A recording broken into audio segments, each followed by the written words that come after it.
रास्ता कड़ गछरे युवतींकर झुलंता मृतदेह उद्धार होची। अनुगुल पाल्लहड़ारू ए खबर सामना को आसुची जेतेबेले अनुगुल पाल्लहड़ा थाना अंतर्गत रेंगाली थाना चेकगेट रास्ता कड़े थिबा एक गछरे जड़े युवतींकर मृतदेह झुलुथुबा अवस्था देखा मिलता। घटना को नहीं स्थानीय लोकों भितर चांचल्य खेली जाइछि। घटनास्थल में पुलिस पहुंची मृतदेह को जबत करिछि और मृत युवतींकर परिचय एपर्यंत मिलना। पुलिस मृतदेह जबत करिकी व्यवच्छेद पई पठाइछि। एथिसहित घटनार तदंत जारी रखिछि। तेबे युवती को कहीं मारी टांगी देइथिबा संदेह करा जाउछि। आखपाख अंचल सीसीटीवी फुटेज जांच करुछि पुलिस। ए घटना को लेकिन अंचल में भय और क्रोधर परिवेश सृष्टि होइछि। लोकमानकर भिड़ मध्य जमिछि जे पाललहड़ारे हत्या पर युवती को टांगी देइथिबा नेकी कहा जाउछि। आ रास्ता कड़ निंब गछरु युवतींकर झुलंता मृतदेह उद्धार होछि।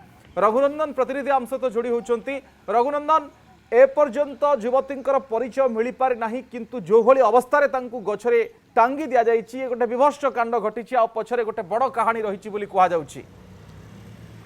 हाँ अविनाश, ये अनुगुल जिला पालड़ा निर्वाचन मंडली कणिया ब्लॉक रेंगाली थाना अंचल घटना।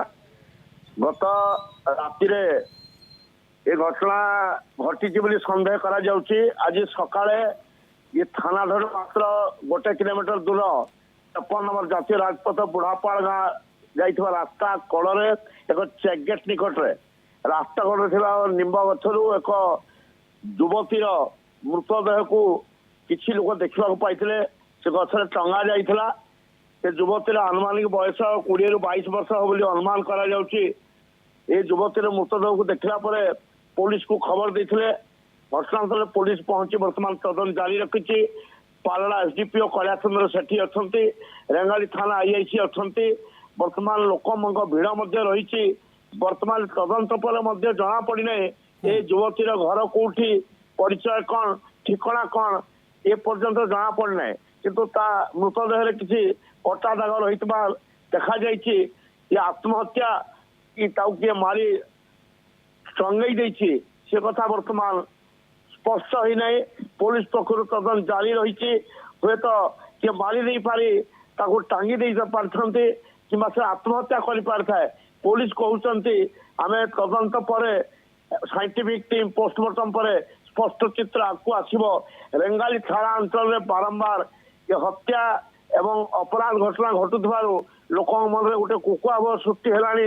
ये अंचल में आईन श्रृंखला उपरे प्रश्नवाची आरंभ होईछि। पेट्रोलिंग को कड़ाकड़ी करने सह अपराध को नियंत्रण करने जनसाधारण बारंबार पुलिस प्रशासन निकट में दाबी रखिंट।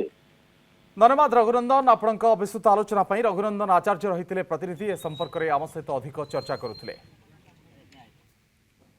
At Thrissur University, agriculture meets hands-on learning with industry-oriented programs and modern technology, shaping future-ready agri-leaders.